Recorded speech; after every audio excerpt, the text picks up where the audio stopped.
Welcome, Mr. Tone. Mr. Tone, how we doing, brother? I'm good. I Good. feel large. Not You like feel large. well, like on the screen because Oh, we're yeah. missing our buddy Dan, Papa Yeah. Dan. Papa Dan, dude, we're missing him. Poor guy, dude. Fucking, he's got to take care of his kids tonight and shit. Unreal. Like he knew about this. Right, we've definitely had this commitment every week for 20 months now, bro. Get it together, Dan. Come on. It's not like your kids are 6 and 4 years old or whatever. They'll be there when you're done. Right, the kids are gonna be kids. They'll be fine. Throw them a doggy toy and let them run around for a little bit. Order them a pizza.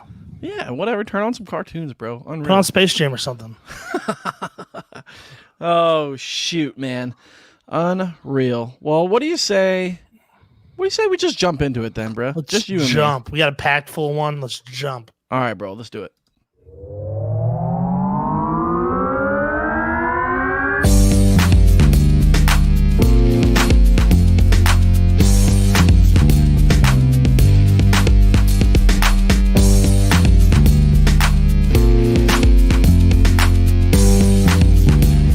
You're listening to the Upper Decker Podcast.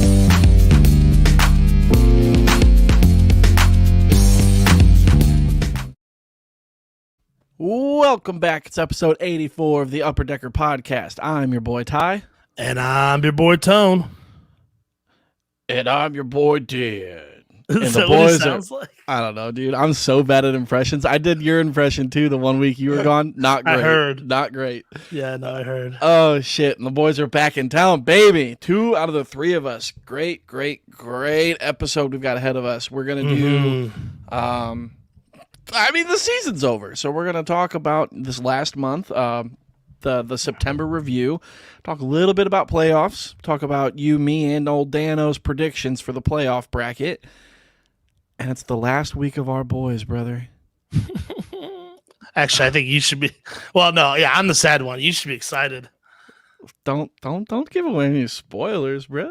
No, I just mean that because I've kicked your ass all season. Oh yeah, dude, I'm so ready for this shit to be done. You're ready for next year, man. Hit that reset button. Look, start over, brother. All right, we got 84. I chose Prince Fielder because, of course, when he got traded to the Rangers, those 3 seasons he played there, he switched to 84 because he was born in 1984.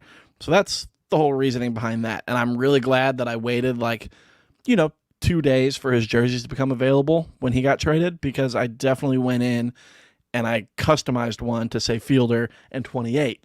So I would have looked like a big old dumb dingus if I'd have just done that. Yeah. So glad I waited on that.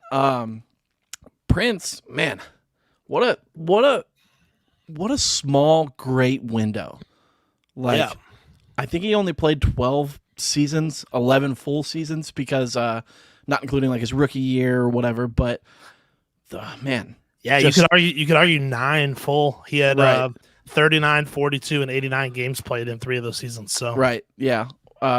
Due to injury, and then his rookie year, he only had those 39 games or whatever. Mm-hmm. But career-wise, he slashed 283, 382, and 506, which is good for an 887 OPS. Collected 1,645 hits, 319 home runs, which is the exact same amount as his pops, Cecil Fielder. Collected 321 doubles, 1,028 RBIs, and 862 runs. All of that is good for a 23.8 career WAR. And even with that number being that low, he'll enter the Hall of Fame ballot this offseason. So we'll get into that here a little bit, but I just want to talk a little bit more about accolades before I ask you if you think he's Hall of Fame worthy or not. Okay, deal. So he finished top 5 in MVP 3 times in his career. In those 12 years, he played all 162 games 4 times. He played 161, 159, 158 twice, and 157. So when he was healthy, he was on the field damn near every game. Yeah. His rookie season and 2 seasons, plagued by injuries, were the only shortened seasons that he played in. If he was healthy, he was on the field nearly every game. Right. He won 6 All-Stars. He was a 3-time Silver Slugger and a 2-time Home Run Derby champ, which is kind of cool. Kind of cool little accolade to have. those Silver Sluggers are nice too because he was going up against guys like Pujols and Votto and Rizzo and Goldschmidt, and he won 3 of them. So Right. good on him. Baseball Reference does this thing called a Hall of Fame monitor. So I don't know exactly how they score it. I've looked into it before and I forgot, but a likely Hall of Famer comes in at a score of 100. Okay. Even though Prince had a very short window, like we talked about, he still comes in at 85. So there's potential to have it, and I think obviously like the longevity of his career is the biggest issue because he didn't have time to accrue all those numbers. But Yeah. I mean, if you look at what he did when he was here, I mean, what do you think? Do you think he's Hall of Fame worthy or not? I think we're kind of to a point where times are going to change with the Hall of Fame. Yeah, time's going to change. I think we're going to start veering away from, you were just healthy enough to accrue stats, and maybe lean towards guys that were genuinely much more talented, just might have had a shorter prime. Mm-hmm. That said, I don't know that we're there yet. I don't think he's going to get in. I'm not saying he shouldn't. Right. I don't think he deserves it. I just don't see it happening. Sure. 23.8 WAR. That's so low. It's so low. Man, 319 home runs, like over 1,600 hits in that short time frame. Right. Whew. I mean, if you just think about it, quick maths, if you double his games played, I mean, shit, he had 1,645 hits in 1,611 games. So you can argue that if he was going to, have 3,000 games, he would almost have 3,000 hits. But he'd probably have close to 3,000 hits, over 600 home runs, over 2,000 RBIs, depending on the teams he played on. Right. And it's so hard too because he didn't do that. Right. So I don't know how you judge that way, but I'm kind of on board with you. I don't think he will. I almost don't think he should just because the numbers aren't there. Yeah. But that's me coming into my boomer stance where, we need guys that have this many hits and blah, blah, blah, and whatever.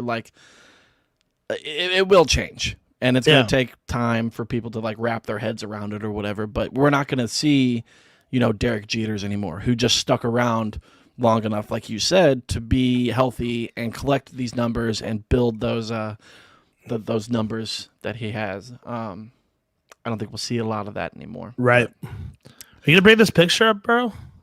Oh, I didn't see that you shared it. Yeah, the body issue, baby. Dude, look at that. Freaking monster, dude. His thighs are probably the size of my torso. Yeah. That is a big, big human. And apparently he was vegan. All vegan, bro. Oh, yeah. I forgot about that. Isn't that crazy? What are you eating, bro? I don't know, man. But shit, I'd pay top dollar to look like that man right there. Unreal, my guy. Yeah. He also, moving on to a couple weird things that happened. So he reportedly hit a ball into the upper deck of Tiger Stadium at age 12. I've heard this before. 12. He showed up with Cecil and was on the field playing around, took batting practice, did whatever. He did it all the time. Mm-hmm. And one of these times he took a ball to the upper deck at Tiger Stadium. He was 12 years old, apparently. I knew the story, but I didn't know who was claiming it. So longtime Tigers shortstop Alan Trammell is the one who said it happened. He was there. He watched it, saw it happen. And also Tigers broadcaster Ernie Harwell was getting ready for the game or whatever, was sitting up there watching. He was like, this kid's going to be something special. And sure as shit, hits it to the upper deck. That's bro, what were you doing at 12? I wasn't hitting balls in the upper deck. I wasn't doing anything at 12, bro. Nothing I should be doing, at least. Well, that's true. His sudden retirement was and is one of the saddest moments in collective history, in my history as a fan, at least. Obviously, I loved Prince Fielder, and I loved the Texas Rangers, obvi. And, both of them combining to just go down like this, it was just fucking brutal. he still had 4 years on that contract left. So we could have seen many, many, many, many more dingers from Prince, a lot more games. Could have built up those numbers, but unfortunately, he had that spinal fusion surgery, which deemed his body medically unable to perform. I can't remember that ever happening. Not in my life. I think this is the only time where it was sudden like that. Like it wasn't an off season. It wasn't my body's too old and too achy and I can't do it. It was I am told that I cannot play baseball. Right. It was so sad, and that video brings me to tears every time. Yeah.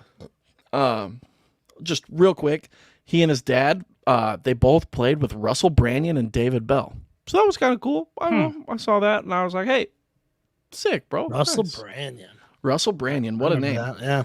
And David Bell is the manager for the Reds now. Right. So, did you know that Prince was supposed to, I don't know if it ever happened, did he have a food show? yes. He did. Called Fielder's Choice. Yeah, I believe so. I knew that it was supposed to happen. I don't know if it did ever happen. Okay. I know it was supposed to, though, which would be pretty cool, and I would love to find that somewhere. Yeah. Yeah. Last note here, you entered, and I thought it was hilarious. You just, in all caps, just typed fucking thick daddy. I did do that, yeah. So, I mean, you're not wrong, bro. Oh, thick daddy. Oh, thick daddy, bro. Now, that wraps it up for 84, Prince Fielder, brother.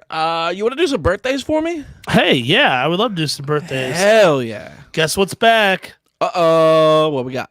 Playoff birthdays. Oh, I dig it. Oh, so So- exciting. Players who have birthdays within the playoffs, but are also in the playoffs right now. Yeah, well, so this week is players that specifically have birthdays this week, just like normal. Okay. But they have to be on a current playoff team. Beautiful. Yeah. So we're starting out with Zach Latel.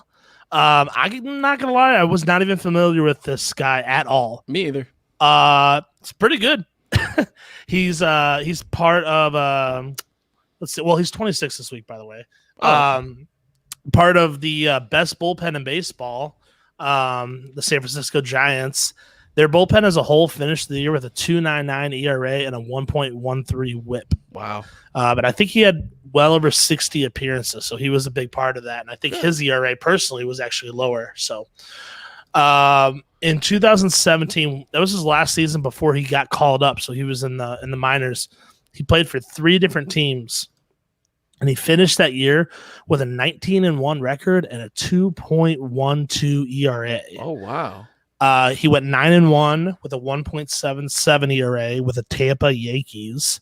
And then got promoted to Double-A, went 5-0 with a 2.05 ERA with the Trenton Thunder, then got traded to Minnesota for Jaime Garcia and went 5-0 with a 2.81 for the Chattanooga Lookouts. Okay. Look out. Okay. I dig it. Yeah. So He is also in his major league appearances. He's 10-2, so he's only got 2 losses, and they came in his first year. He's won his last 6 decisions.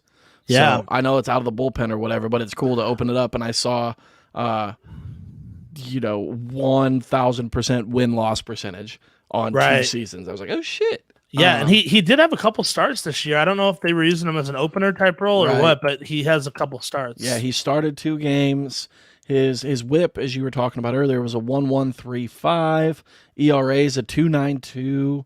Pretty solid, man. Struck out 63 in 62 innings. So I like it. I like what I cool. see. Maybe we'll see a little bit of him in the playoffs. Hell yeah. All right, next playoff birthday, Mookie Betts. You know him? I know this guy. You heard of him? Yeah, he's 29 this week.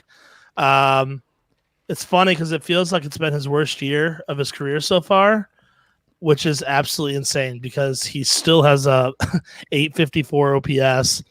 He scored 93 runs this year in just 122 games. Oh, geez. Wow. So, yeah, he was on a 162 pace of 30 home runs and 123 runs scored. Jesus. He's doing all right. He'll be fine. Yeah, he's fine. I mean, top tier defender also. Right. It's Mookie. Right. He had a little bit of an injury bug this year, so hopefully hopefully he gets sent home early this year, and then next year he starts off real nice. Saw what he did last year in the playoffs. He made Yeah. some big boy plays. I saw it front and center, bro, right against Yep. those Braves, dude. I was, go home, Mookie, go home. Yep. All right. Third playoff birthday, Evan Longoria, still freaking kicking it, man. 36 years old this week. He is in his 14th season. He's hoping for his first ever World Series win. He's never won. He was there one time in 2008 when the Rays lost to the Phillies. If he gets there, he'll be hoping for a little bit of a better performance. When he was in the World Series in 08, he went 1 for 20 with 9 strikeouts. Ooh, wow, not great. So I think that was the year that he hit the game-tying home run or whatever, game 162 or 163. You know, they just squeezed into the playoffs just barely that year. that sounds right. But yeah, he's having a solid, even if it's a short year, his 351 on base percentage is the highest for him since 2012. So he's doing his thing up there. I mean, San Francisco has been obviously super surprising. They don't have a ton of standout all-star players, but they're just all contributing. It's fun to watch. Right. So, fun stuff. All right. Your last birthday and your Tony Tone's dope name of the day is Jing Johnson. Jing Johnson. Jing Johnson. Jingle all the way, dude. No explanation of this nickname anywhere to be found. Love the Athletics elephant logo, always. Super tight, yep. Do they not have the ball on there? Didn't it used to stand on a ball? I think it did at one point, because I think when they wear their throwbacks, there's a ball on there. Yeah. Old Jing would be 127 this week. Wow, big old bro. Big old, yeah. Full name Russell Conwell Johnson. Also pretty sick. Yeah, kind of. Yeah, right. He pitched for 5 years at the Philadelphia Athletics. Played college ball at Ursinus. Ursinus. Oh, that's your sinus, Oh, that's bro. your sinus. Is that my sinus or your sinus? It's your sinus for sure. Oh, okay. Ursinus College is a small liberal arts school near Philly. During his 4 seasons there, he's a pitcher, by the way. I don't know if I said that. During his 4 seasons there, he accounted for 60% of his team's wins. That's pretty damn good, I guess. Yeah, including a no-hitter, as well as huge wins over some big-name schools like Rutgers, Villanova, and Princeton. So wait a second. Wait. So he was born in 1894. Yes. Add 18 to that. 1912? 1914?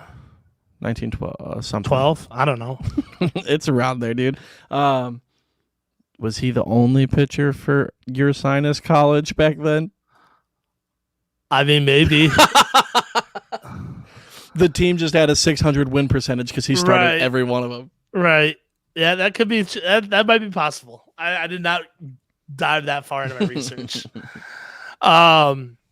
His best game came in 1914 when he struck out 28 batters in a 17-inning game. Wow. That's stupid. Wow. Yeah. He went straight from college to the big leagues. Never played in the minors. In 1919, he actually left the A's over a salary dispute. Dude, talk about a holdout. Dude didn't return for 7 years. No shit. Yeah. He stuck to his guns. It was an argument between him and Connie Mack, and eventually, after 7 years, Connie Mack agreed to pay him the raise that he was deserving of, and so he rejoined. So 7 years. Yep. You're not even the same pitcher at that point. No, not at all. I mean, yeah. He let's see here. I know he took some time out for the war as well. Oh, geez. Yeah. So he pitched in 1916, 1917, took a year off in 1918 for the war, pitched in 1919, then didn't pitch again until 1927. Jesus. Right. Well, good for you, Jing Johnson, sticking to your guns there, brother. Jeez. Yeah. Pretty cool stuff. So that's Jing. Those are your playoff birthdays and your dope name. Beautiful. I didn't include Jing on this because I only had 3 heads. But where could we stick them next time? I don't know. I've done it before, but it always looks weird. It looks like just a severed head just sitting on a table. You know what I mean? Well, I mean, to be fair, Jing Johnson is a ghost now, so. Oh, I could have just added a little ghost body in there. Little ghost body. Him floating around up at the top. Like, ooh. Unreal, brother. All right, buddy. Is that all we've got for birthdays and dope name this week? Yes, sir. Beautiful, beautiful. Let's go ahead and talk about this before we get into the meat and taters of the show. If you would like to become a monthly contributor to the Upper Decker Pod, head on over to anchor.fm/upperdeckerpod/support.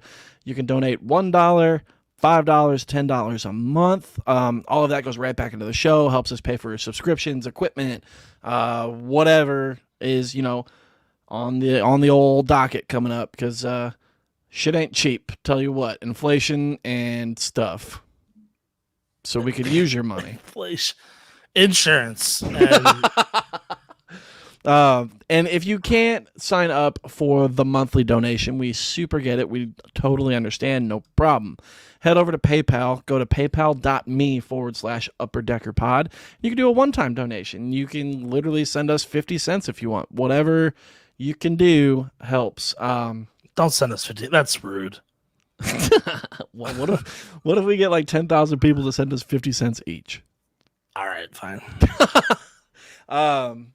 And if you donate anything over $20, you can get a message on the show, or you can just make me say some dumb shit or wear some dumb shit, whatever. So it's your money, and I'll make it worth it.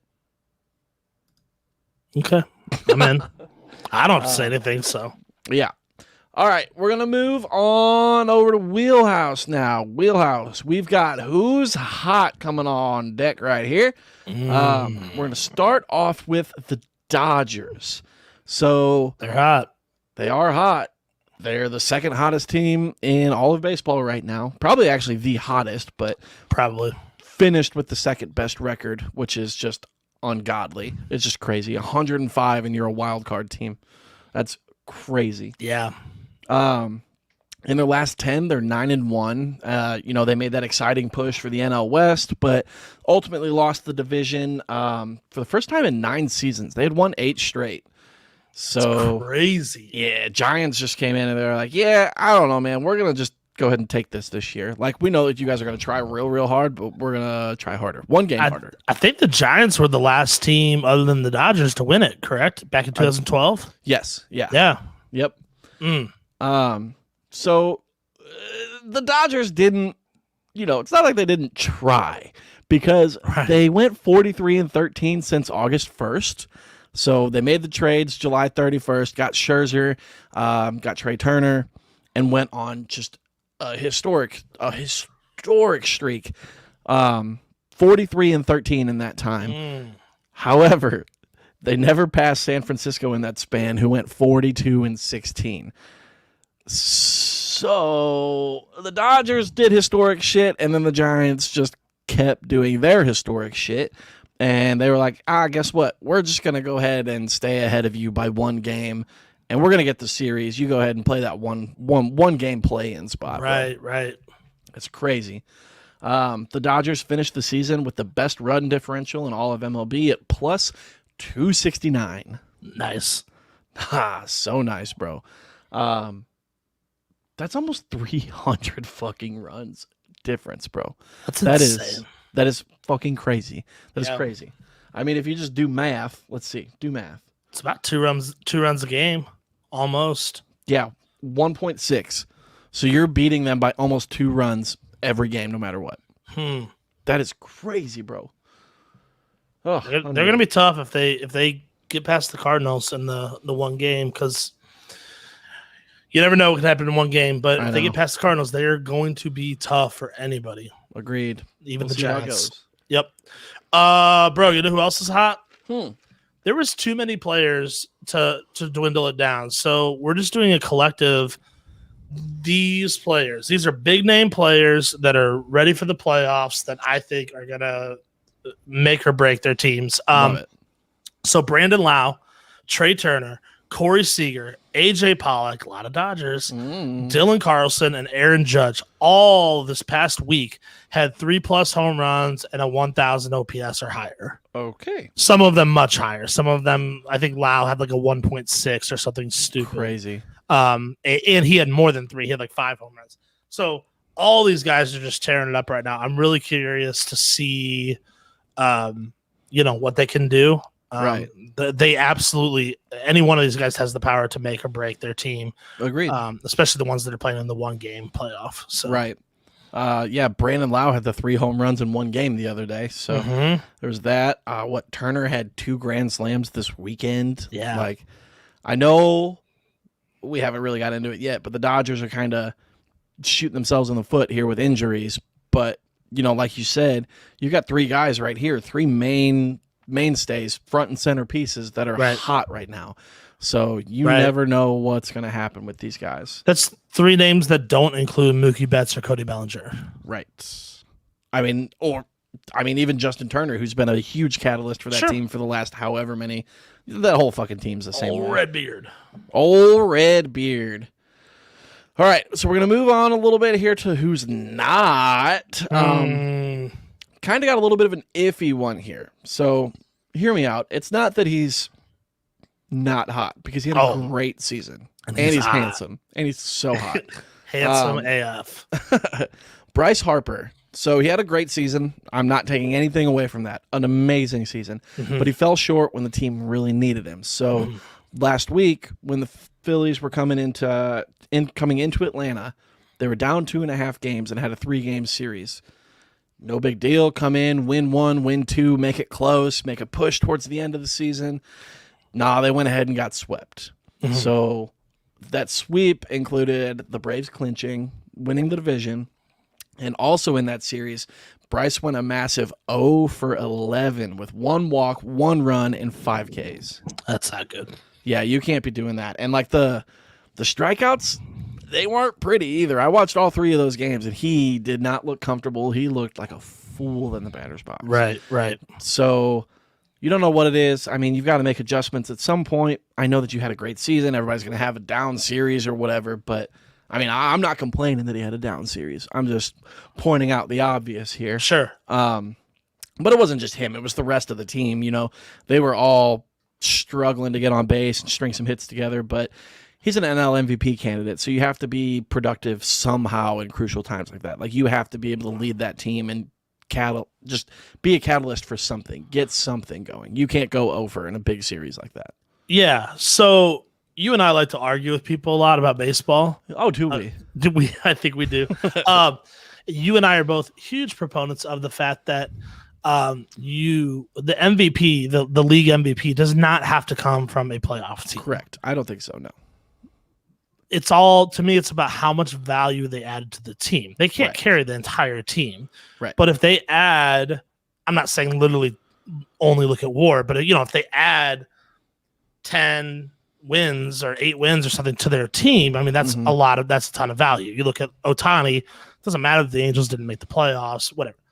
Okay, that said, even though the Phillies didn't make the playoffs, like you said, he was in a clear spot where they had a shot, and he completely just folded, choked. If those at-bats had been spread out through the rest of the year and he just fell a little bit short the rest of the year, it is what it is. But the bottom line is it came down to a spot where he could have led his team maybe to the playoffs, or at least gotten really, really, really close. Right. And I mean, you're on the big stage. This is why the Phillies are paying you. Right. I still think he's one of the greatest players in the game right now. Excuse me. Yeah, absolutely. Ooh. Oh, God. You get a little emotional. I understand, poor Bryce, bro. I do love Bryce, man. He had, again, this is a bit unfair for me kind of calling him out because he had a great season. He led the entire league in doubles with 42, slugging, OPS, and OPS plus. So he was hitting the ball. He was hitting the ball hard, getting extra base hits, providing for his team, just not when they really needed it, I guess. Right. Yeah. he might have.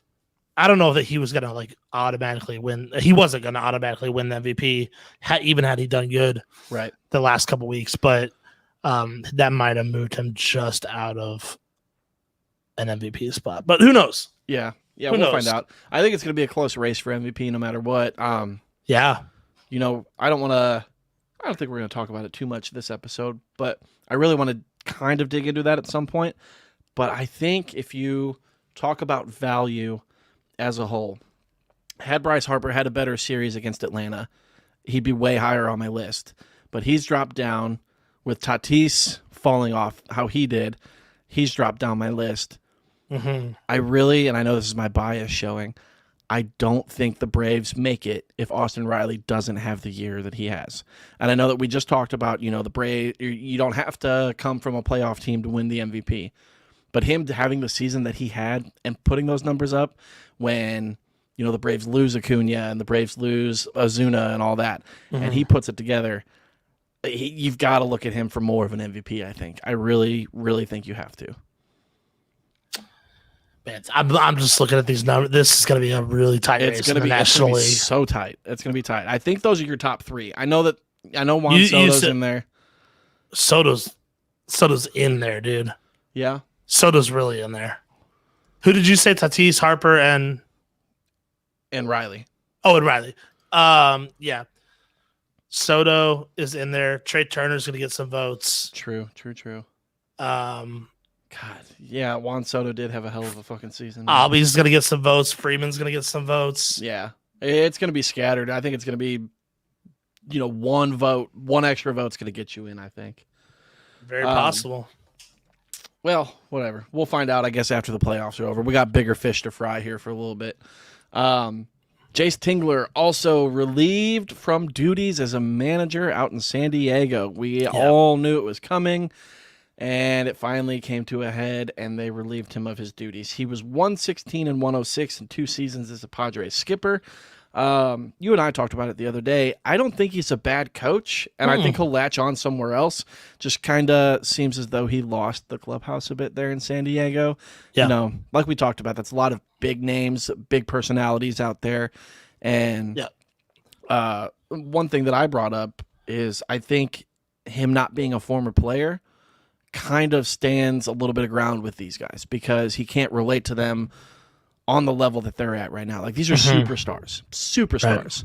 So how do you relate to superstars if you never played the bigs itself? You know, like, I know that's a hard line to ride because I feel like I know baseball very well. But, you know, if I try to tell somebody, you know, you got to do this, you got to get better at this, you got to do that, and they're like, cool, well, did you do that in your fucking career or what? You know, like, that's hard. It's true. I do think we don't talk enough about just another, you know, kind of into his defense type thing. Like, how much pressure was on that team? Right. Because you mentioned the superstars. There's other teams with superstars as well, you know. And you mentioned, you know, like the young kids. There's other teams with young kids. But to have a team that was just thrown together like that, right? Not thrown, I mean meticulously crafted, but put together that quickly and just like boom, go out there and win. Right. Like you've never done it before, but we're gonna give you all the tools you need, make it happen. Like, that's a lot of pressure, man. That's a lot of pressure. And again, even like I've made this case before, and I'll say it again. Like, I don't know how much a manager really comes into play in games anymore. Right. You know what I mean? Yeah. So I think to an extent they're more of a liaison from the players to the front office to just decisions being made. But there's fucking 10 coaches who all go into every decision in every game. It's not just on these managers anymore. Sure. So the fact that like managers get the hot seats for shit like this, like, the Padres folded. The Padres collapsed. They streaked. You know, all the players did. I don't think it was anything Tingler did. No. Other than maybe, like, you know, lose that connection with the players. But yeah, maybe there was a point where a good, experienced manager could have grabbed them by the shirt and, like, pulled them up out of the water. You know what I mean? And, like, maybe. I don't know, though. I mean, Right. the same thing could have happened with, Dusty Baker in there, Yeah, that makes sense. I didn't think about that, kind of saving these kids from drowning themselves.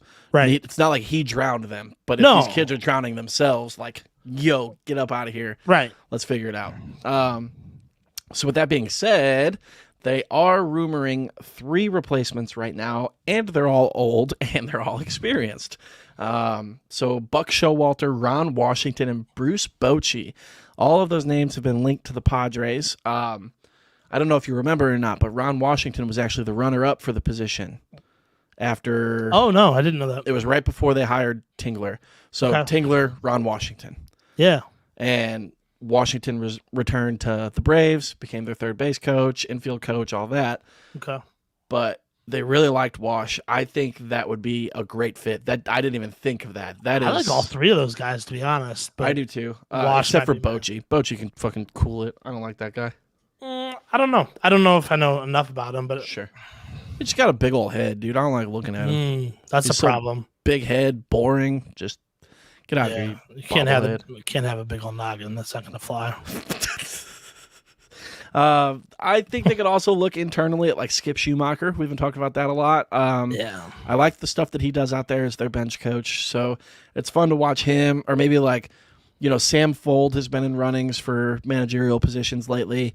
Will Venable has also, interviewed for some managerial positions. He's been a coach for a few years now for several different teams, I think. Right. I think one of them, maybe, might be better. Just don't take Washington from Atlanta. That's all. Well, I'm we're not going to saying have better. I'm just saying Yeah. more relatable, more in touch with today's game. Like, you don't want to have a Tony La Russa situation. Like, I know that he did great this year up there, but you can't keep giving it to these old fucks who don't understand the way the game's played now. So if you would come in with one of these young guys, I don't know. I think it would be fun, especially as former players, all 3 of them. There's going to be a couple positions to fill. Oh, Because Luis Rojas, yikes, bro. he gone too. Smell you later. A respectable, parting of ways, I suppose. They will not be picking up his 2022 option, the Mets, that is. They offered him a chance to stay within the organization, which is cool. I appreciate that. I like that. He went 103 and 119 over 2 seasons, so a little bit under 500 there. 4th place and 3rd place finishes, respectively. Most importantly, this means that all 3 of our National League Manager of the Year picks, me, you, and Dan, all got fired. Beautiful, beautiful. So we can't really know how to pick them. We can't do that next year. We're losing people's jobs out here. You and Dan picked Luis Rojas to win Manager of the Year for the National League, and I picked Jace Tingler. And yikes, bro. They are unemployed, good sir. Pick them again next year. Oh, man. Yikes, bro. Yeah. We got to do better at this shit, huh? Are we just a curse? Do we just curse these people? That's a good question. Except for our boys. When you pick the boys, obviously, they're fine. They're great. Me and Dan, on the other hand. I know how to pick the boys, man. We definitely curse these players when me and Dan play our boys. Unreal. Yeah, we'll have to start monitoring that. Yeah, we'll figure it out. I mean, shit, me and Dan also picked Ronald Acuna to win the fucking MVP. Look at him. He's been out. We're a curse. Man, you picked DeGrom to win the Cy Young. He's been out. I'm the curse. I'm It's the common you. denominator You're the in all of these. Oh, my God. Okay, so I bro. got to remember, don't pick. If we ever agree on something, just go somewhere else. Just pull something out of your ass. We'll have to see. We're going to talk about standings in a minute here. Just looking at our preseason predictions, and we're gonna. This is so funny watching you sneeze right now. Damn it! Look at the light, bro. I did. It didn't work. Okay. We'll get into it in a minute, but I am curious to see how your accuracy was and all that. So yeah. All right. Let's fly through this here real quick. Then I got some big name injuries coming into playoffs. Little thing on the screen. You like that? Big name injuries. Big name injuries for these playoff teams. So obviously Devin Williams is out because he had too many man sodas and punched a wall and broke his hand. You know, as Dan said, you know, you can take the boy out of St. Louis, but you can't take the St. Louis out of the boy, my guy. Come on, man. You got to be better than that. You have to, yeah. What are you doing? Whatever. I don't even want to talk about it. It sucks. Nope. Brandon Belt will most likely miss the playoffs with a broken thumb after being hit by a pitch. Clayton Kershaw is going to miss the playoffs with an elbow injury. Max Muncy is not looking bright because he got his wrist fucked Bro, up that thing yesterday. went man. Immediate pain, rolling on the ground. Oh, he was toast. Bro. When you see a tough dude like that just screaming in pain, that's not good. Not good at all. no. JD Martinez left game 162 with an ankle sprain. He is unsure for the wild card game tomorrow. And the Yankees, on the other side, placed DJ LeMahieu on the IL with a sports hernia. So those are some big names we're going to be missing out on here in the playoffs. Especially, you know, Yankees, Red Sox, Dodgers. Like, that's all one game. You need everybody you can get. And if you don't have them, you're down that far already. It's not looking good for many of them. Man. Let's go ahead. Let's rattle these things off. I know you want to talk about this, bro. We got some cool stuff here.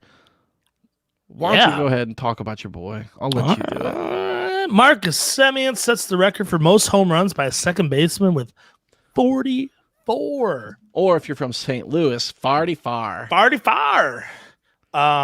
Good for him. That's all. I know you don't believe he's a second baseman, but he did play second base all year. I know. And he's actually got 45 to finish the year. So that's what I was literally just going to look up. Yep. Yeah, I know. I know he's a second baseman, but he's also not, bro. Like, fuck. He played 147 games at second base this year, bro. One time. Yeah, but do it again and I'll count it. I mean, 2013 and 2014, he played games at second base. Played games at second base. 3 in 2013. 26 in 2014. Sheesh. All right, man. Fucking prove me wrong, dog. Whatever, bro. Whatever, bro. Whatever. It's fine. We'll see how it goes. Go ahead and take this next one, too. I know you feel good. Oh, man, I'm so excited. Nolan Arenado announced he will not be utilizing his opt-out clause in his contract this year. So I don't think anybody thought he was going to. I hoped he did. No, you didn't. Yeah, I really fucking did. I hate seeing him in a Cardinals uniform, bro. You put it on our intro. For you guys. Thank you. You're welcome. It's not for me, obvi. I'm still fucking mad about it. Yeah. I hate it. But whatever. Well, I'm excited. He'll be back. Yeah. It's a good fit. You can tell that he's happy, so there's that at least. Yeah. You know, if I can't have him, I guess it's fine that you guys do. The Kansas City Royals led Major League Baseball in stolen bases this year with 124. So good on them. Pretty good. Except for when you start to think about the fact that that the whole team couldn't even match what Ricky did back in 1982 and stole 130 bags by himself. That's wild. That is fucking crazy. Yeah. We'll never see anything like that again, right? No, never.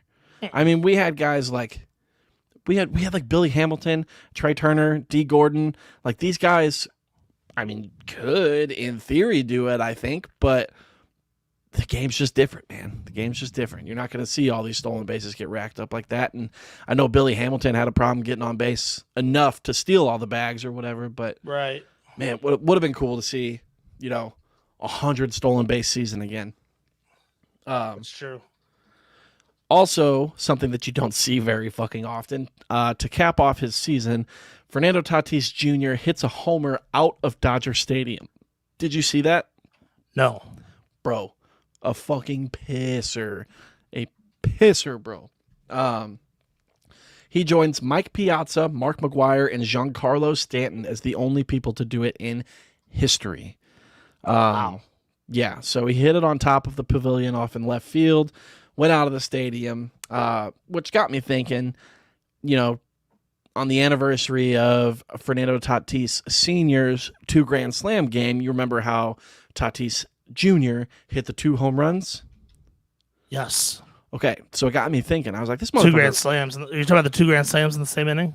I'm talking about Junior hitting 2 home runs on the anniversary of the 2 grand slams. Gotcha. Yes, I do Got it. remember that. Yep. So yep. I remember all that happening, and I was like, I think Tatis fucking rakes at Dodger Stadium. And it just kind of popped into my head, and sure as shit, he does. He's played 22 career games at Dodger Stadium. He's slashing 302, 341. He's slugging 628, and his OPS is a 969. Nice. Wow. He loves that big stage, man. He really does. In those 22 games, he's got 9 home runs, 17 runs, 16 RBIs, 5 stolen bases, and 35 total bases. So, old boy loves the rivalry, loves the big stage. He went off at Dodger Stadium and has gone off at Dodger Stadium his entire career. Okay, real quick before we move on, I was doing some research if you couldn't tell. Yes. I want to jump back to the stolen base thing real quick. And I am not taking anything away from Ricky Henderson. That dude's absolutely insane. Absolutely. Did you know, I just pulled up Trey Turner because I just needed one quick player that I can think about. Okay. He has a 4% higher success rate at stealing bases than Ricky Henderson did. Okay. So here's my point. I'm not saying he's better than Ricky Henderson, but what I'm saying is I think when you talk about that never happening again, it won't. You're right. I think the difference is we analytics, right? Like we don't have to anymore. Like with Ricky Henderson, he had the green light every time. It didn't matter what the situation was, right? What was going on. I mean, there might have been a rare situation. They were like, why don't you just stay at first just in case? But he ran every single time he could, right? And that's why he also is the all-time MLB leader in caught stealing. Right. You know what I mean? He was caught 335 times. Wow. Granted, he had 1,400 stolen bases, but I'm just saying, like, it's not that Trey Turner or Billy Hamilton couldn't do that. Right. Billy Hamilton wouldn't get on base enough, but Trey Turner would. Yeah. I think it's kind of like you're saying, the game's just different. Yeah. So, you know, you just don't want him running into outs. Exactly. And now, I mean, especially with Trey being on the fucking Dodgers, you could just hang out at first base. Somebody's going to hit a double. Somebody's going to fucking score you. Somebody's going to hit a home run. Somebody's going to score you. That's true, too. You know, you don't have to worry about getting to second to get into scoring position. You're there at first base. You're in scoring position.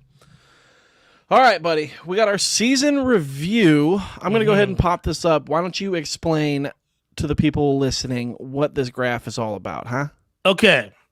So, these are the final standings of the 2021 season. You got your divisions going across there. You got your I get a little pointer here. Oh, you see that? Ooh, okay. So your AL East and West are labeled incorrectly. Sorry about that. Fuck. It's ruined. Start over. Oh man. All right. Let's just cancel the episode. I'm gonna go into the editing booth. I thought you said Weast, bro. Weast. But you got your AL East up here, your Central, your AL West. Now I'm all confused. You got it. I have faith in you. Basically what we did was you can see their actual records there before the season started. Me, you, and Dan, we went in and we predicted the record for every single baseball team. We predicted the order of the standings for each division, and we predicted what their final record would be. And we've been tracking it every month. And now it's done. So time to pay the piper, bro. The correct position, you will see one of our faces there if we correctly guessed that team in that position in the division. Cool. So Ty predicted that the Red Sox would finish in second place in the AL East. What's good, bro? What's good? We all predicted that the Orioles would finish last. Shocker. The next one is if you guessed a perfect record. That means before the season started, you said this team is going to finish with a such and such and such and such record. And that's what they finished with. And you did that, my man. You did that with the Baltimore Orioles. You said I'm so the good Baltimore at bad teams. Orioles are going to finish with a 52-110 record, and they did precisely that. God, look at me now. I think the best tell on how, like, if we know our stuff was this plus or minus 3 wins. So basically Were we able to predict that team's record within 3 wins either way? Mm-hmm. We did okay on some of them. I think we did all right. Yeah, I think we did pretty good. I mean, like you and I talked about the other day, bro, it's 162 games. So if we get this shit within 6, like, come on. Yeah. Come on. So overall, we'll flip over to the National League. I just didn't want to jump up the screen too much here, but overall, between both leagues, correct positions, okay? Okay. Dan had 4. Cool. I had 7. Okay. And you had 9, my friend. So there were 9 teams that you guessed exactly where they were going to be in their division. And that's tough to do because there was a lot of wild shit that happened this year. Yes. So the Giants and the Mariners alone threw off that entire division. Right. So you weren't like, no one guessed, and no one had a single correct position in the AL West. Yeah, that's because insane. of the Mariners and what they did. You know what I mean? Because we all had them in last place. Then if you go over to the plus or minus 3, we all did really well. We all did about the same. Dan had 8 correct guesses within 3. I had 8 as well, and you had 7. Sick. So all right there. And then as far as perfect records go, much harder to do, obviously. Dan did not get any. You had 1, like we talked about with Baltimore. And this will be a good time for me to switch over to the National League. I had 2. Look at you, brother. I guessed the Cardinals and the Reds perfectly. Now, what's funny is I had the Cardinals at 90 and 72, but you can see I had them winning the division with a 90 and 72 record. So you kind of see how that plays out. We all picked the Braves to win the division. Great. We were all within plus or minus 3 on the Phillies. Yep. But not in the position. None of us. Yeah, I think I had them in 4th place. I think I had them in 3rd. 3rd, something like that. It's just crazy. Yeah. You were the only one that picked the Rockies to finish higher than the Diamondbacks. What's up, bro? See, you guys gave me so much shit for that, too. And I nailed it. You did. You gave me a lot of shit. We give you shit for everything. Yeah, but I'm proud of this one. Fuck the Diamondbacks. Sick. Good job, Rockies. El Garrett led the Rockies to a 4th place win this year. El Garrett. I don't know if he led them, but he was on the team. He was present and accounted for. That's true. Let's see. Look at your boy coming in clutch on the NL Central. I got 3 positions right. Yeah. I got 3 positions, solid. And then 1 plus or minus 3. It was all I got, and it was the Pirates. Yeah. I don't know. There's some cool stuff here. Like, I think me predicting the Cubs to finish 4th was a little risky, a little ballsy. You guys were a little higher on the Mets than I was. I had them in 3rd place. I think you had them win the division, and no, I had them coming in 2nd. Oh, that's right. We all had the Braves. That's right. So I think you and Dan both had them in 2nd. But I want to pop back to AL real quick to see if there's anything else interesting here. We're all pretty close on the White Sox record. I was gonna say, yeah. And you and I had them finishing at 1st place. Yeah, the old Minnesota Twins kind of fucked Dan a little bit. They division. Really did. That's another team that destroyed the entire division for him and for most of us, really. Right. Yeah, because Dan had the Twins winning. So there's that. I mean, what about the Tigers coming in at 77 and 85, bro? Unreal. That's awesome. Good for them. Unreal. Yeah, absolutely good for them. They're going to be ahead of the Indians next year. You think so? Well, I mean, it depends on offseason moves, obviously. Sure. If the Indians keep selling, I don't know what they have left to sell. I mean, Jose Ramirez is affordable, so that's true. Yeah, I'm impressed with kind of given the fact that we all had the Rays finishing 3rd and 4th. Given that, we did pretty well in the AL East. That's true. That's true. I had 3 records. Yeah, you had Red Sox, Yankees, and Baltimore within 3. Hell yeah, I like that. I'm cool with it. Yeah. Man, yeah. I'll tell you what. I'm proud of that Red Sox pick, brother. I'll tell you what. That was a nut hanging 2nd. It worked out for you, boy. Yeah, I mean, which one of these are you most proud of? Would it be the Cubs? Oh, I don't know. That's dumb. Indians in 2nd. I mean, well, Indians coming in at 80 wins. That's pretty wild. I don't think I was anywhere near that with the Indians. I think I had them way down low. I actually have our stuff pulled up. You had the Indians at 76 and 86. Oh, I only missed it by one then. Yeah, Okay. I had them at 82 and 80, so I was right there. Gotcha. Yeah, I don't know, man. I'm trying to think like what. What if one of us would have said that the Mariners were going to win 90 fucking games, bro? That, I mean, you want to know what we had them at? What do we have them? I had them at 70. Okay. Or I'm sorry, Dan had them at 70. I read that wrong. I had them at 63. Okay. And you had them at 64. So I was 27 wins off. Jesus. Yeah, that's not good. I mean, it makes you feel any better at all, bro. I was 18 wins off on the Angels, so there's that. I had them win the division coming in with 95 wins. I went big on them. Came in fourth place with 77 wins. Unreal. Yeah. Crazy. I also see here on our notes that you did a ±5 just playing around. Yeah, I was just kind of messing around. I wanted to see if that, like, how much that would help us. It did for sure. It was still pretty well balanced. So if you give us within 5 wins either way, Dan had 12 correct. I had 10. You had 11. So we all did. Yeah, I mean, that's a third of the league. I was bro. going to say exactly within 5 wins, we guessed a third of the league correctly. Beautiful. So. God, we are smart sometimes, man. Just needed that affirmation. Yeah. All right, homie. Okay. Is that anything else here? We got more. What do you think?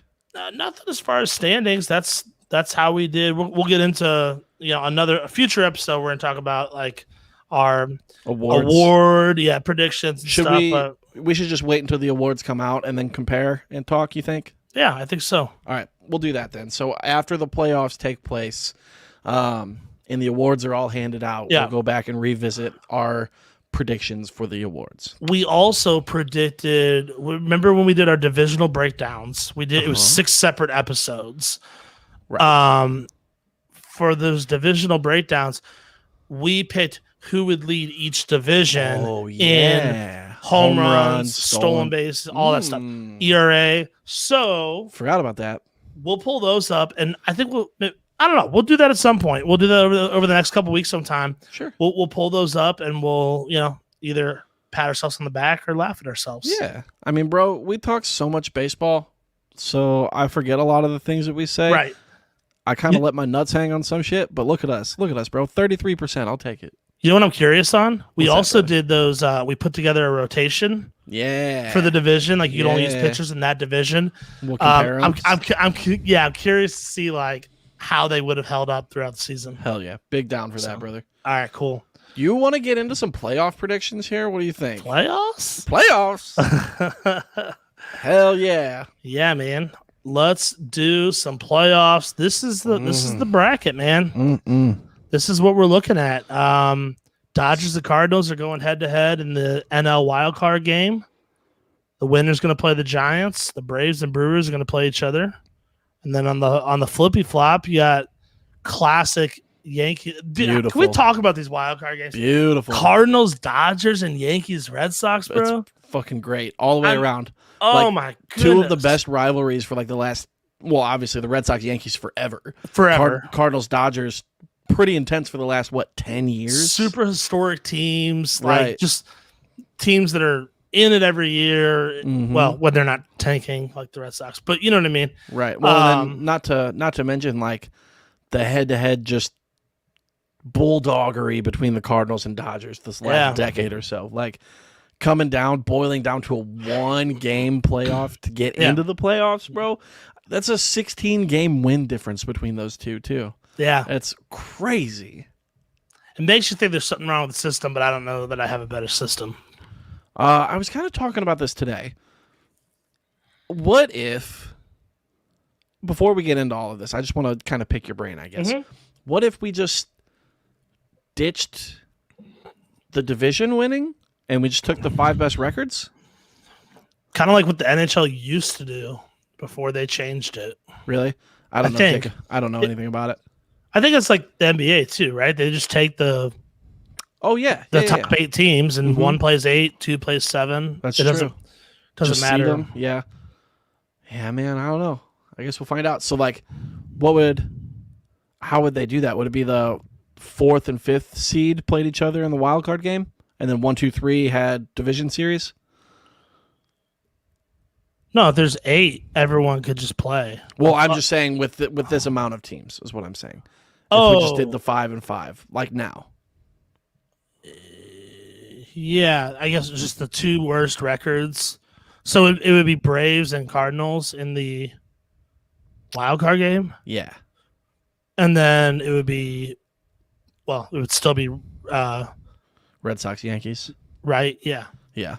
So yeah, that could work. I don't know. I think we're going to see expanded playoffs to some extent. Right.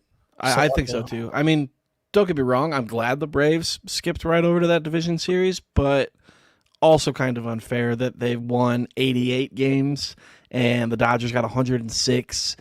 You know, I mean, the Cardinals only had 2 more wins, so I'm not going to argue too much there. But Dodgers with 106 wins, and the Braves are like, let's go ahead and just sneak right past you, Yeah, brother." I mean, Like, Braves go to a 5-game series against a team that's not that great offensively, and then Right. Dodgers are like 2 Tyler O'Neill home runs away from not playing anymore this year. You Yeah. know, exactly. It's wild, brother. Wild. All right. Well, shall we take a look at our predictions? Let's do it, brother. Start with the absentee vote. Man, fucking Dan. Oh, he's got the Giants winning the whole thing. I don't like seeing that. Because sick you of think the it might Giants. happen? No, I'm just sick of the fucking Giants. I still don't get it. You guys won enough last 2010, 12, and 14. Like, just cool off for another 5 years, bro. You guys aren't even that good. How did you win so many fucking games? What is going on? Ugh. They took the Cardinals voodoo magic or whatever. And Right. And not to mention, that's just an ugly World Series matchup. Ugh. This White Sox and the Giants, bro. Ugh. I don't like it. All right, so he's got the Cardinals beating the Dodgers, beating Max Scherzer. That's going to be tough, but Dan pointed out that Scherzer has, I don't remember the number, but he's let up a lot of runs in his last 2 starts. Yeah. So he's got the Red Sox, your Red Sox, beating the Bronx Bombers, ultimately losing to the Rays. He's got the Chi Sox getting past the Astros.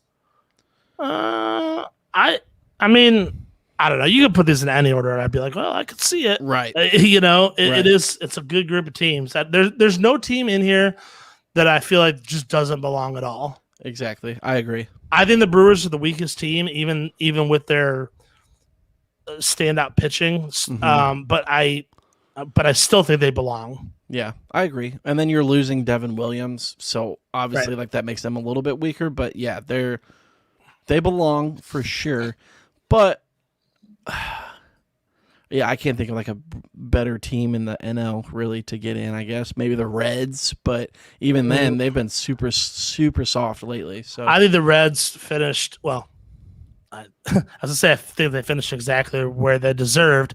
And I picked their exact record. So, yes, they did. That's fair. They did finish exactly where I thought they deserved. They still had a better record than the Braves, I believe. I think. Hold on. Let me check. Don't let me All right. be stupid about that. No, that's all right. It was close. But Max Scherzer he's let up 5 runs his last 2 games. He went 5 innings and allowed 5. Then he went 5.1 and allowed 5. So, not too hot right now. I lied. Cincinnati had 83 wins, so they were 5 games short. Okay. Overall, I like these. I like the teams that are in here. Dan's pick. I mean, it's hard to argue. I mean, the entire year they just keep winning and winning and winning, no matter who they're facing. So, I mean, obviously, if you come in with the best record in the major league season, of course you're going to be one of the favorites. Man, I don't like it. I fucking hate it. Ugh. That is true. All right, we'll go to the next one. I don't know if it's me or you. Oh. It's me. Oh, it's you, baby. Oh, you dickhead. Ugh. All right. So I've got the Cardinals beating the Dodgers. I don't know who's going to win that game for real. It's a toss-up to me. Yeah, I agree. I think either one of those teams is going to be the Giants. Okay. I think the Braves are really good. Really, really good, even without Acuna. I think they're going to cruise past Milwaukee. I think they're going to beat the Cardinals in the NLCS and go to the World Series.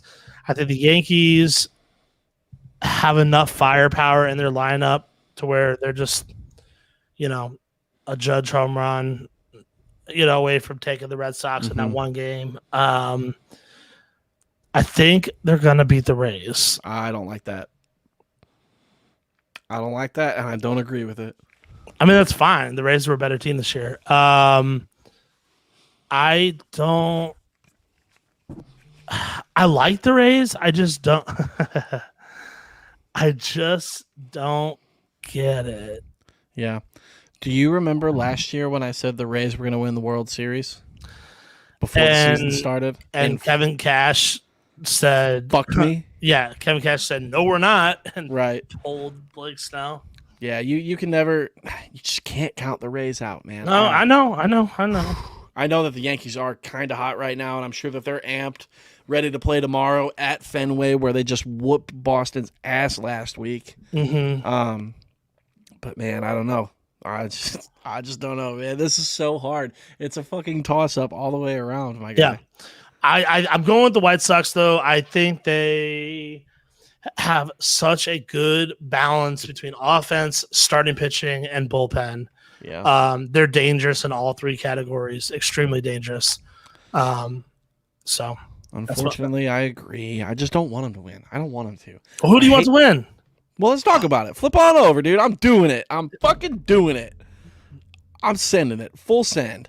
I got the Cardinals taking the Dodgers in the wild card game. I think that's a smart bet. I know that the Dodgers won all those fucking games, man, but the Birds just came off that, 17 run. That's actually the only thing that could throw them off is that 17-game win streak. Is if they blew their load too early and they're just toast now. But the last week or so they've seemed fine. They've been putting up numbers. Tyler O'Neill's still going the fuck off. So yeah. They lost 2 out of 3 to the Cubs, but one of those was like they started all their backup players. Right. Yeah, it was the day after the clinch, right? Yeah, they literally Goldschmidt was the only guy that was still playing. Right. So I've got the Cardinals beating the Dodgers. I've got the Cardinals beating the Giants, and I've got the Braves beating the Brewers. I got a Braves Birds NLCS just like you do, brother. We have the same National League. Mm-hmm. I got the Braves taking it. You know why? Because if the Braves did go on to win the World Series this year, knock on wood, and they didn't go through the Cardinals, for the rest of my fucking life, I'm going to have to hear, well, they didn't have to play the Cardinals, and we would have beat you, so blah, blah, blah. Your St. Louis fan voice is my favorite. It's the fucking, oh, God, it's just so annoying. Oh, well, if our St. Louis Cardinals were in the playoffs against the Braves, we'd score 10 runs in the first inning again. Bueno is bueno. Right, you got your old-ass fucking punks out here, dude. Fucking Molina trying to fight people and shit. Whatever, get the fuck out of here. We are a bunch of punks. No, I just think... I know that they finished with a better record slightly. Nobody expected the Cardinals to be here, and if it weren't for that historic streak that they went on, they wouldn't be here, is what I'm saying. Yeah. So... they are a good team. I think they're going to eliminate the Dodgers. They're going to eliminate the Giants for me. And then the Braves are going to knock the Cardinals out. Braves go to the World Series. Flip side, I think the Red Sox take it at Fenway against the Yankees, send the Yankees home. However, they come up short against the Rays. The Rays beat the Red Sox. I've got Houston. They're too hot, bro. It's crazy. I hate Houston. I didn't want to pick them. I did not want to pick them. I think they're going to take it over the White Sox. White Sox... they're still coming together. They got plenty of time. If they want to win next year, go for it. I don't give a shit. But I don't think it's I'm holding you to that. Okay. I think Houston beats them this year. So we got an old rematch in the ALCS of the Rays and the Astros. I think the Rays playing with that chip on their shoulder. You know, we did it to them last year. We'll do it to them again this year. I think the Rays take them out and head to the World Series. We've got a Rays-Braves World Series. I got Braves in 7.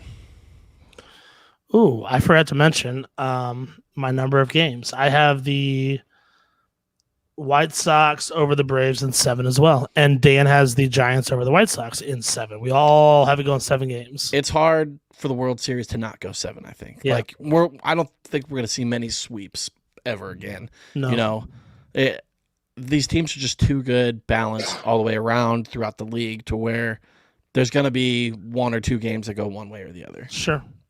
Man, I don't do this ever, and this is what I did, and I did it. I don't ever pick my teams to win, and maybe that's why they don't. So here we are. Fucking let's go, Braves. Let's win. Okay. Let's win this shit. Okay. Yeah. Do you want to talk about our preseason World Series predictions? Because I have those. Yeah. Nah. I mean, we don't have to. Yeah, let's talk about it real quick. It's so bad on my end. I'm gonna get mine out of the way.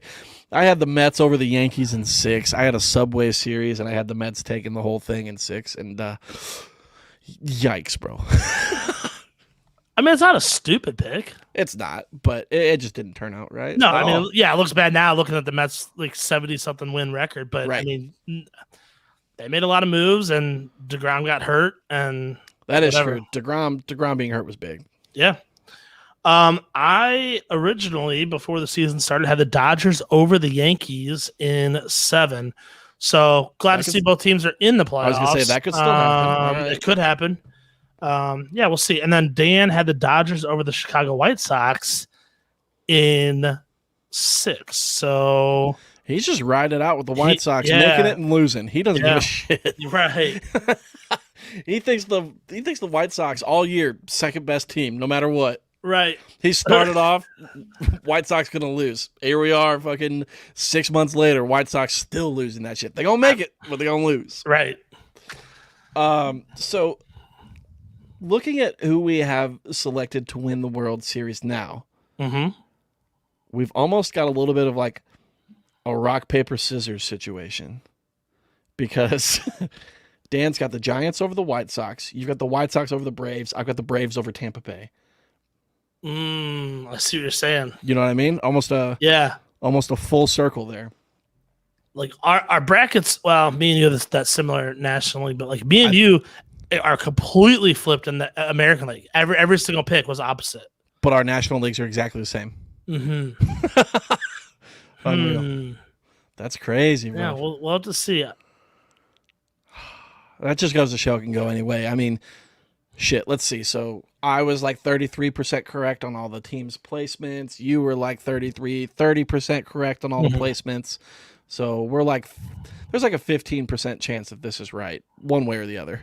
Okay. Okay. Unreal, bro.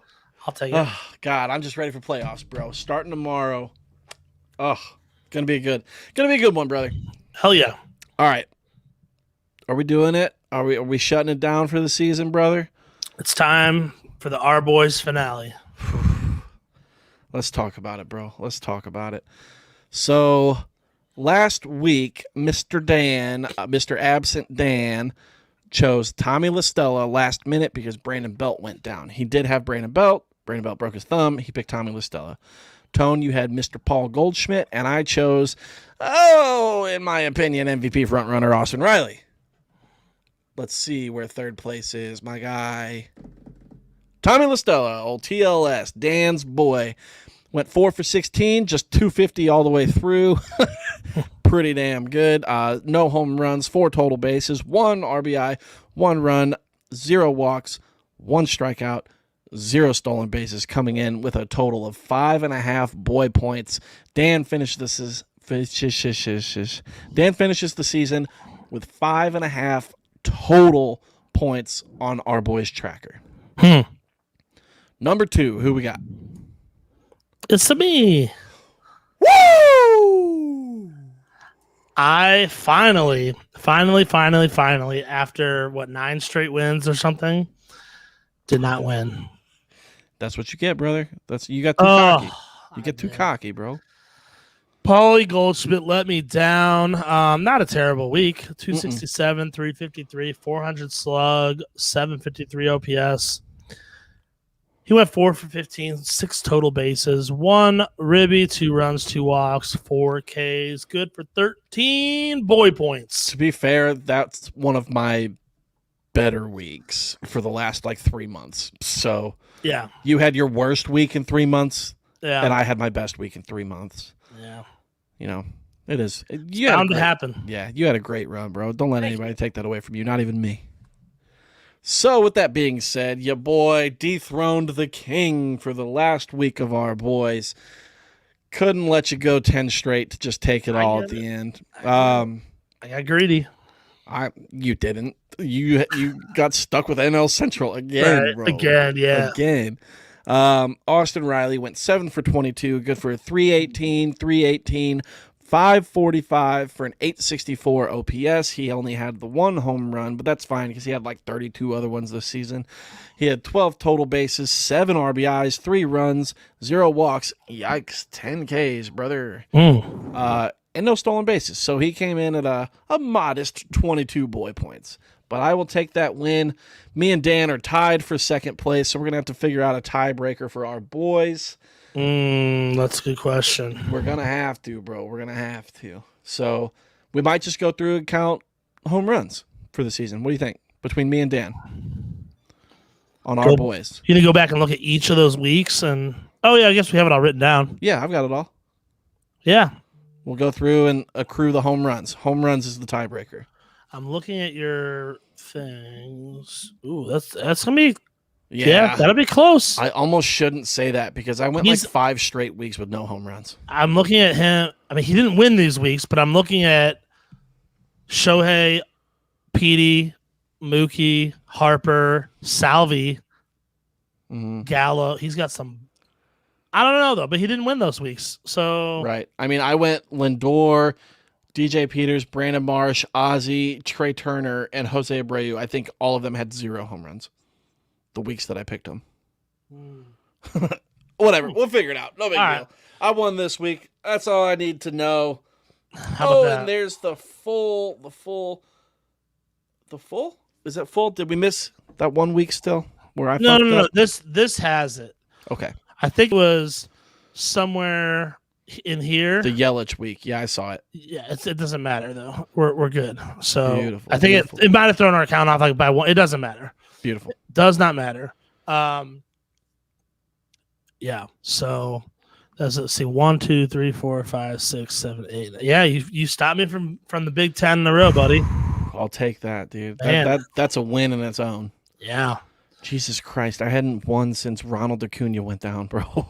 Oh my God. That is brutal, my guy. Brutal. It's not ideal. I went the whole second half without winning. Yeah. The beginning was weird because we didn't have a system in place. Right. We just We kind were- of decided. We were picking pitchers, and it was just like that's why we have some half points, because in week 9 we decided that Willie Adames and Tommy Edman were equal. Mm-hmm. So we're like, we'll split it. Give us each a half. Right. And And then we go to then- the All-Star game. We establish the lineup. We establish the criteria for our boys, and we come up with boy points. And that's when Tone took off. The rest is history. You just love yourself some boy points, huh? Love them. All right, good buddy. That's about it, ain't it? Is Is that all that we it? got? That's all we got.